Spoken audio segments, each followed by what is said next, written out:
these people from anywhere from like 6 months to a year and a half. It's a long relationship.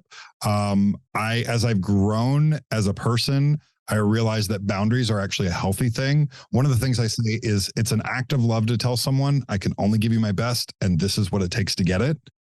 And that work means that I have to be really careful about who I let into my world. Because I have to be vulnerable in my work with them.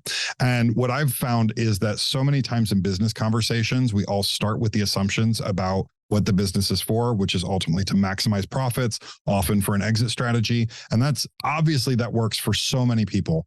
For the nature of what I do, I'm not interested in that. If I could exit at some point and make some money, maybe I'd much rather give it to my kids and let them carry on a legacy. But what I'm really concerned about in my work is primarily, does it feed my soul? Am I connected with people who aren't sucking my soul? Some of the best money I've ever had in my business came from people who were really soul sucking.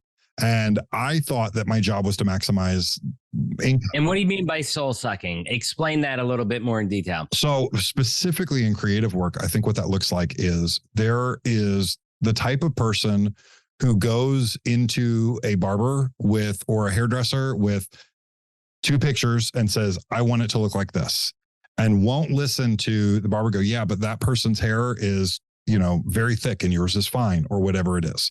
They're the people that go into their mechanics and say, I want you to do this, and don't listen when the mechanic goes, that's actually not the core problem here, right?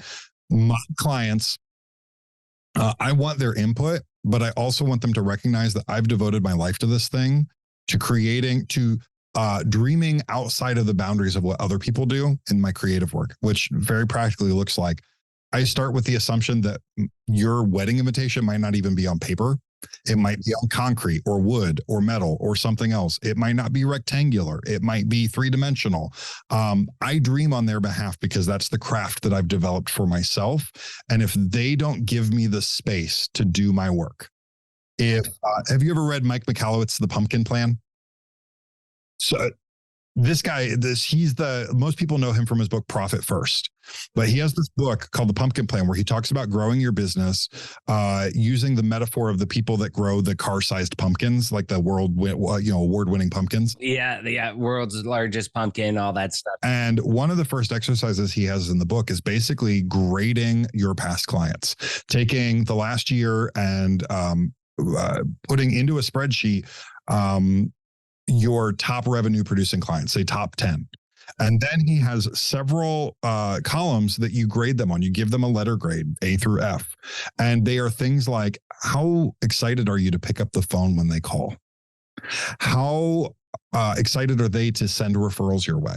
All of those kinds of things. And what I discovered is that I had a mindset that was really kind of rudimentary and elementary, that believed that the clients that gave me the most money, I needed to love on over and over again to get more money from them, and didn't pause for a second to go, oh my God, I am dying every time this person calls me. I avoid the phone. I get stressed, like my heart rate goes up.